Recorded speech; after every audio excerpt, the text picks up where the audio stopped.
আমি রাষ্ট্রপতিকে ধন্যবাদ দিতে পারছি না বিধায় আন্তরিকভাবে দুঃখ প্রকাশ করছি। কারণ যে দীর্ঘ ফ্যাসিবাদের সময়ে সারা বাংলাদেশের মানুষ অত্যাচার, নির্যাতন, জেল, জুলুম, হুলিয়ার মধ্যে তাদের জীবন কাটিয়েছে, ঠিক সেই সময় ফ্যাসিবাদের পক্ষ নিয়ে রাষ্ট্রপতি ভূমিকা পালন করেছে, সেজন্য তাকে ধন্যবাদ দিতে পারলাম না। তবে ফ্যাসিবাদ সরকারকে আমি ধন্যবাদ জানাই।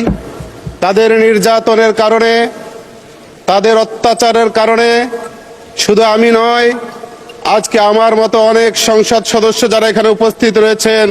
বিসমিল্লাহির রহমানির রহিম। মাননীয় স্পিকার, আপনাকে ধন্যবাদ।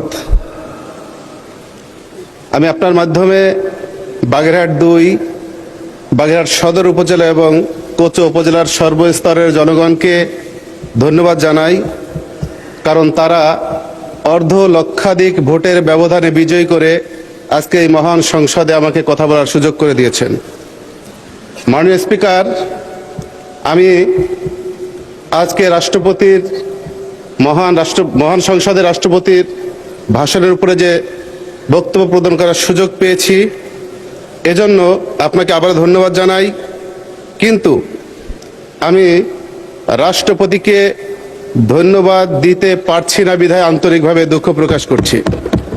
কারণ যে দীর্ঘ ফ্যাসিবাদের সময়ে সারা বাংলাদেশের মানুষ অত্যাচার, নির্যাতন, জেল, জুলুম, হুলিয়ার মধ্যে তাদের জীবন কাটিয়েছে, ঠিক সেই সময় ফ্যাসিবাদের পক্ষ নিয়ে রাষ্ট্রপতি ভূমিকা পালন করেছে, সেজন্য তাকে ধন্যবাদ দিতে পারলাম না। তবে ফ্যাসিবাদ সরকারকে আমি ধন্যবাদ জানাই।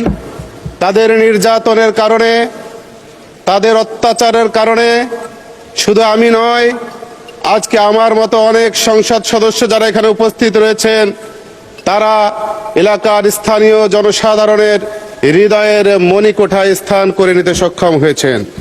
মাননীয় স্পিকার, আমি আজ এমন এক জনপদের প্রতিনিধিত্ব করছি যে জনপদটি খাজা খানজাহান আলী রহমতুল্লাহ আলাইয়ের পূর্ণভূমি এবং বিশ্ব ঐতিহ্যের ধারক, যেখানে ইউনেস্কো স্বীকৃত ৬০ গম্বুজ মসজিদ ও বিশ্বের বৃহত্তম ম্যানগ্রোভ সুন্দরবনের প্রবেশদ্বার।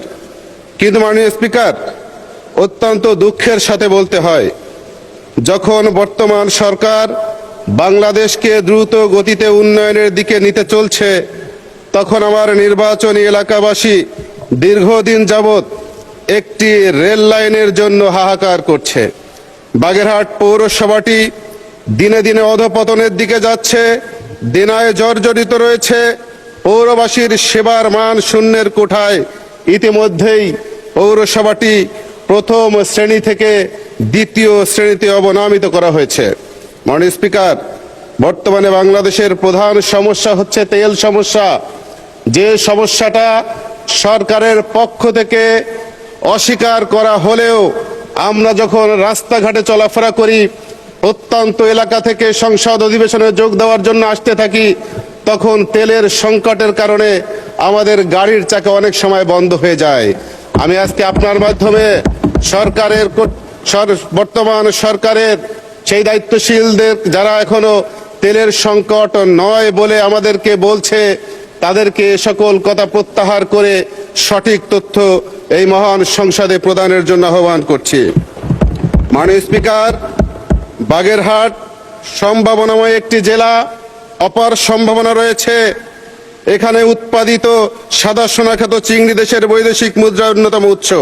আমাদের এলাকার নারিকেল ও সুপারির বিশাল বাজার রয়েছে, কিন্তু উন্নত ও সাশ্রয়ী পরিবহনের ব্যবস্থা না থাকায় আমাদের কৃষকরা ন্যায্য মূল্য থেকে বঞ্চিত হচ্ছে। সড়ক পথে পণ্য পরিবহনের খরচ এতই বেশি যে তা ক্ষুদ্র ও মাঝারি উদ্যোক্তাদের জন্য বোঝা হয়ে দাঁড়িয়েছে।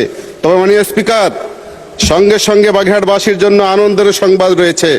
এই মহান সংসদে বর্তমান মাননীয় সড়ক পরিবহন ও রেল মন্ত্রী মহোদয় ও বন পরিবেশ ও জলবায়ু প্রতিমন্ত্রী মহোদয় বাগেরহাটের কৃতি সন্তানের জন্য আমরা বাগেরহাটবাসী গর্বিত।